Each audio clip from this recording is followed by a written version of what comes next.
It was gonna be the ultimate girls trip. My bestie was having a destination wedding in Mexico, and I was the maid of honor. Now, my anxiety was elevated for a few reasons. This was my first trip post-second baby.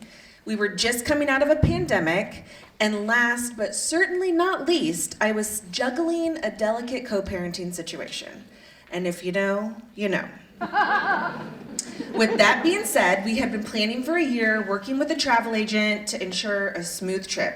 We had all of the details planned, direct flights to and Mexico, all the I's dotted and the T's crossed. So according to my plan, I would be home Thursday night, just in time to tuck my youngest daughter into bed. On our way there, things went off without a hitch, and myself and my two other besties had stayed the night in Chicago to catch an early flight. We had mimosas in the airport, some wine on the plane. We get to the resort, and it's beautiful. They greeted us with champagne, cold lavender towels. This is gonna be the best vacation. What could go wrong? Famous last words, right? So first we head to our room and drop our bags, ready to get to the pool. But first things first, I have to check out the room. Like, give it the old once over and see what we're working with. And as I'm doing so, I run right into the bed with my toe. Excruciating pain immediately follows the crack. And if you've ever had this happen, we all know that means broken toe. 5 minutes in and I'm already injured. And I know that there's nothing they can do for a broken toe, so the show must go on. And I put on my only sensible pair of shoes that I brought, and that was a pair of 2-inch platform Adidas slides. Super cute, zero practical. But I know what will fix this: tequila. The drinking commenced immediately, and I was able to numb the pain, and I was having so much fun. The next day, the bride and I were getting a couples massage, the first of 3. And the massage therapist was doing her thing, and then she decided to really zone in on my toes. And she did every single toe. I'm not sure if she was a toe gal, or if she just thought that that needed more work than the rest of my body, but that's when I remembered my toe. And I was too nervous to say anything, so I was trying to keep it chill and tranquil, but I wanted to crawl off the table and hide. But I just toughed it out. So the next day, the entire bridal party and guests were in attendance. The drinks were flowing, the vibes were vibing, and what do you know? The resort is bringing out snacks at the perfect time. And I knew I needed a little something to fill my tummy. Plus, that's like the first rule of drinking, you need to eat, right? And what better to do that with than ceviche in the hot sun? A couple hours passed, and let's be honest, I'm a fair-skinned gal, and I can really only be in the sun for so long. So I decided to peel off and take a little snooze. And I'm not entirely sure if it was the sun, the drinks, or the ceviche. But when I woke up from my nap, I was violently ill for the next 12 hours. Let's just say no more ceviche for me, ever. The following day is the dinner rehearsal, and my tummy's still a little on the fritz, but I'm nursing it with a little Sauvignon Blanc, as one would under those circumstances. We're all chatting and excited for the big day tomorrow, and then I overheard the minister say that his flight was canceled. And I'm a professional eavesdropper. So my ears perk up, and I said, "Oh, well, what flight was that?" And he said, "To Chicago on Thursday." That just so happened to be the flight that I was on. So now I immediately hop on my phone, check in my email, and lo and behold, canceled. Now the airlines did move us to another flight, but with a connection in Charlotte. And there was only an hour and 20 minutes to make it through customs and security. And that really did not seem like enough time to me.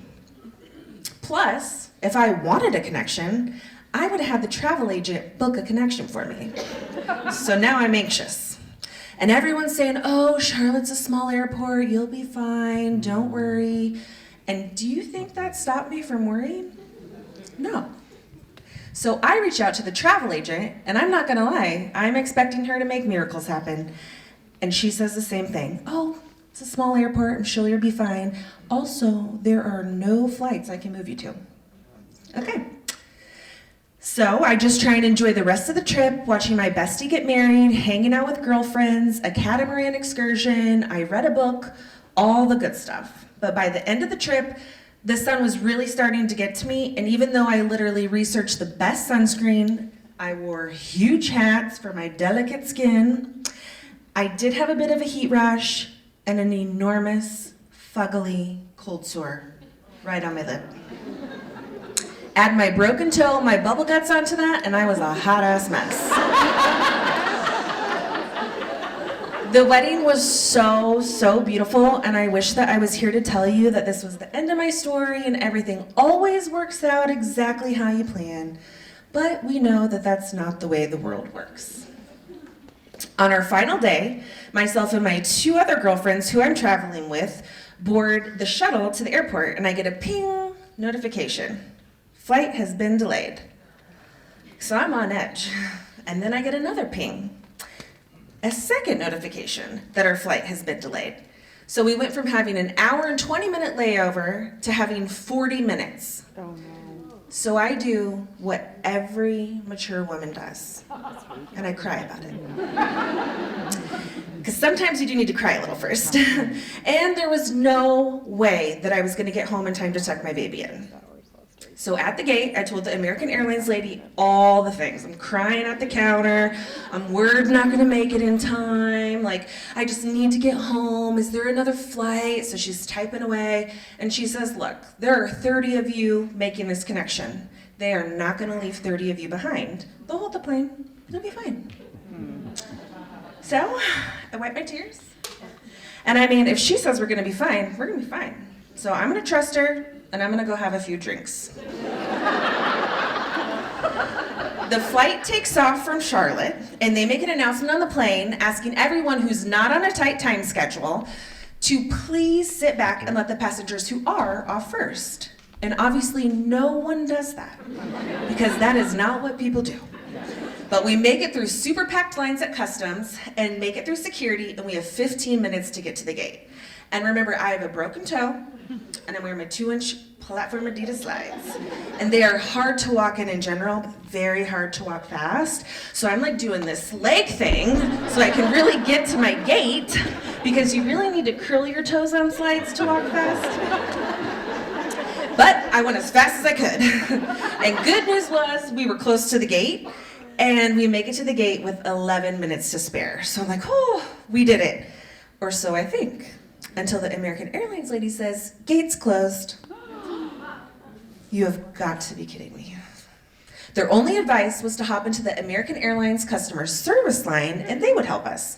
So we waited for over an hour for them to tell us that there were no more flights to Chicago for 2 days, but they could put us on standby for the last flight of the night. There were 3 of us traveling, and they said you need to be prepared to split up because there's only 2 seats available. But what they didn't mention was that there were 30 of us on standby. No one had made the flight. So the only way I see it is to make it home to see my daughter, rent a car, drive from Charlotte to Champaign. Settles it. So we go downstairs, and I walk up to the first car rental place, and I said, I want to rent a car. And he said, real smug, we don't have any cars. Okay. So then I step over to the other lady, and I was like, I want to rent a car. And she's like, okay, but you need to bring the car back. Bring the car back where? She's like, here. I said, to Charlotte, North Carolina? I was like, that defeats the entire purpose of renting this car. And she's like, well, if there's a car rental shortage, and we're not allowing for any one-way rentals.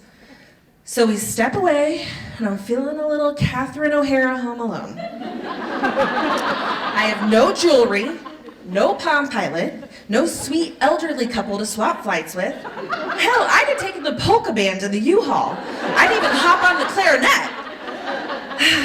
But that wasn't an option either. And I just really wanted to get home to my baby, and I'm determined to make it happen. So I review my available assets. I have huge tenacity, good credit, and 100% success rate of figuring things out.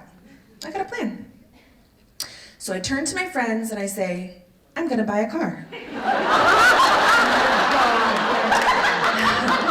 They said, you're gonna buy a car? And I said, yep.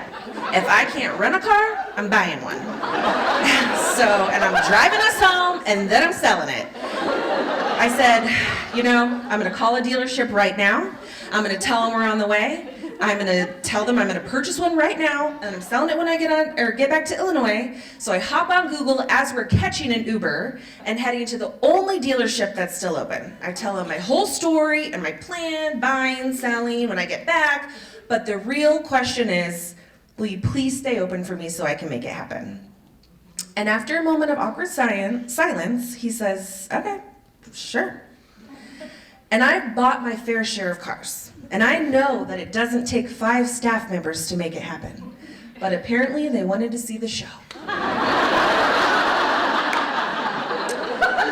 They run my credit and I'm good to go, and they explain to me that in order for this to work, they really need to sell me a car that they have the title to. That way a newly purchased car can go out of state and I can just get on the road. So they told me they had the car all ready for me. And I walked out to a 2017 silver Jaguar XF. I was expecting a Ford Focus or maybe a Fusion, but a Jaguar. So I start laughing and I ask, are they serious? And they said, yeah, this is gonna be your best bet for resale, and asked if I wanted a test drive, and I said, not really. I mean, I just want to get on the road, and he said, well, you better take it for a spin first. Okay. So it took about 2 hours to finalize the deal, and as the time's passing, I'm just getting more and more emotional about how I just need to get home to my baby, which at this point, I'm pretty sure they were tired of me crying all over the dealership. And so they finally handed me the keys, and I thanked him for making this happen, and then I was off. We hit the road at about 9 p.m., drove through the night, just white knuckling it the whole way, caffeine and anxiety making it happen, and I blew through every single toll between Charlotte and Champaign. But the car wasn't registered in my name yet. So that was the silver lining to that. I didn't have to pay any tolls.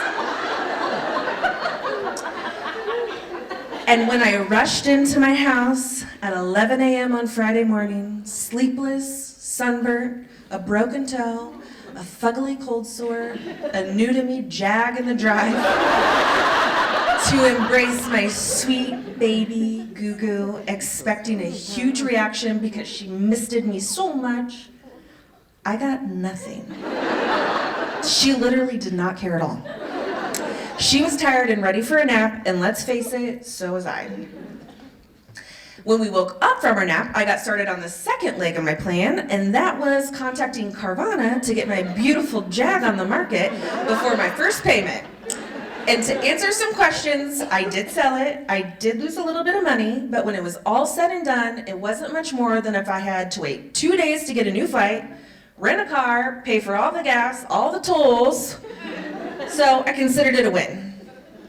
And a fun fact is my luggage did in fact make it on the flight, which was odd considering the gate was closed when we got there.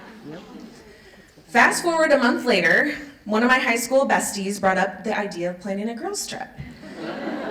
And one of them suggested Mexico. And I had a flashback, and then I immediately texted no.